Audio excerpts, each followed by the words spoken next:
Today I am making a delicious appetizer called jalapeno poppers. Now if you've never had this before, it's basically what we're going to do is we're going to take a jalapeno like this and we're going to cut it lengthwise.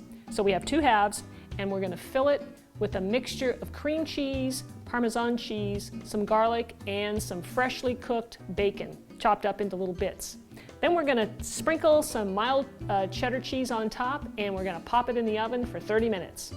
And out comes a very delicious appetizer that's nice and warm and cheesy. So when you go to the store to buy your jalapeno peppers, you're going to find them that they come in different sizes. So go for the smaller ones, say about this size, 2.5 inches long, because we want it to be, a bite-sized type appetizer. Now the other thing you want to look for when you're buying your jalapenos is a nice smooth skin. If it has a lot of wrinkles in it, it's just an older pepper. So make sure it's nice and smooth.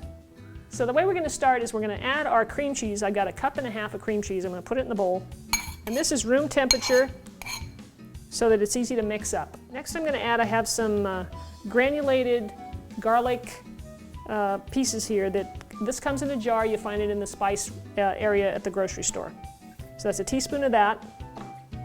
And now I've got some grated Parmesan cheese. There's about 3 tablespoons here, and we'll just throw that in the bowl. Now I'm going to mix this up, and then I will chop up my bacon and we'll add that later. So we're going to mix this up so everything gets really well combined. Now we're going to slice up our bacon. I've got 6 pieces of bacon here, and I'm just going to stack them up. It makes it a little easier to cut. Now you notice how flat these pieces are, by the way. I do want to mention that, in order to, if you want to do that, when you fry it up in the pan, make sure that each piece is touching the bottom of the frying pan, and turn it frequently and cook it over medium-low heat, and they'll stay nice and flat like this.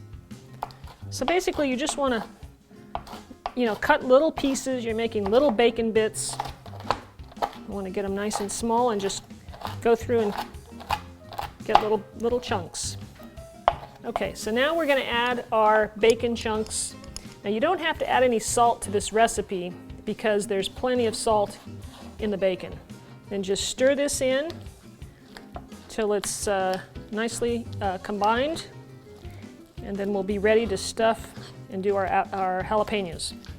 So we'll set our cream cheese mixture aside, and now we're going to work on our jalapenos. And oh, by the way, you might want to start I started my oven preheated to 350, get that going. And now we're going to work on our jalapenos. So I like to cut the little tips off. So I'm going to cut that off, and then I'm going to cut this in half. Now I do want to warn you about the oils in the jalapeno. They're very hot, and if you happen to handle these and then touch your eyes, you're going to be in some pain. So don't do that. Either wear gloves or wash your hands after you handle these. So all of the heat is in the seeds and the membranes here. So if you want your jalapenos to be mild, you need to remove all of that. And if you like it hot, then you can leave some or most of that in. I don't like it too spicy personally, so I'm going to remove this. And so what I'm going to do is take a paring knife, and I'm going to kind of cut underneath that and just peel that out. Then you're going to want to take a spoon and scrape out the seeds the best you can. And if you want to leave some of those in there, feel free. But that's, like I said before, that's where the heat is. So I've got all of my jalapenos cleaned out, and as you can see here, I've got about 6 of them filled with seeds. And the reason I did that is because I have a friend who just loves it nice and hot. So, and you can do that too. You can make some of yours hot and some of yours mild, just by adding seeds where you want them and taking them out when you don't. I'm just going to use a teaspoon, and I'm going to use my hands quite a bit, so just make sure your hands are clean. And I'm going to use this, I'm just going to use my finger here to kind of push the mixture onto the jalapeno pepper. And you want to add enough so that it's kind of mounding. You want it to have enough in there so you can really taste it. And you want to fill up the back end here. You see how that's mounding up? And then we'll top it with cheese in a minute. Okay, so now it's time to top our poppers with some mild cheddar cheese. So you take a little clump like this, and you just push it on top so that a little bit will stay on top. And then we'll pick it up and we'll place it onto our foil-covered baking sheet and just set it up like that. It's important again for me to make sure I remember where my hot peppers are compared to the others that are mild. So I'm going to put all my hot ones on this side, and then I'm going to top them with a little bit of smoked paprika like this. I'm going to put a little bit on there, just so I can distinguish it when after it's done. So I've got all the poppers filled with the cream cheese mixture, and I topped it with the cheese.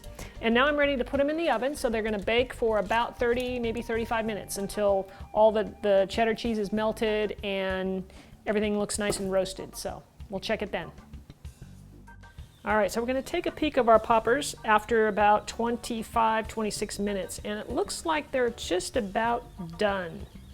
So I'm going to go ahead and pull those out. Now you can see how nice and melted the cheese is here, and it looks delicious, doesn't it? So when I took the jalapeno poppers out of the oven, I let them cool for about 5 minutes, and I placed them on a platter for serving. And here what I did was I just put some cilantro leaves around the outside of the platter just to give it a little nicer look, and then I placed the jalapeno poppers in the middle.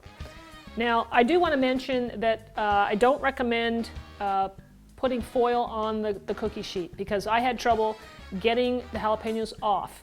And the reason is because when the cheese melts, it melts onto the foil and it sticks. So the best thing to do is to follow my directions like on my website for this recipe, and just use some pan spray or something similar to spray your pan first, and then just put the jalapenos directly on that. It works the best. So thanks for watching my video. I hope this helps you make some jalapeno poppers for your next Super Bowl or any party that you might have. Stop by my website at cookingmexicanrecipes.com, and we'll see you next time.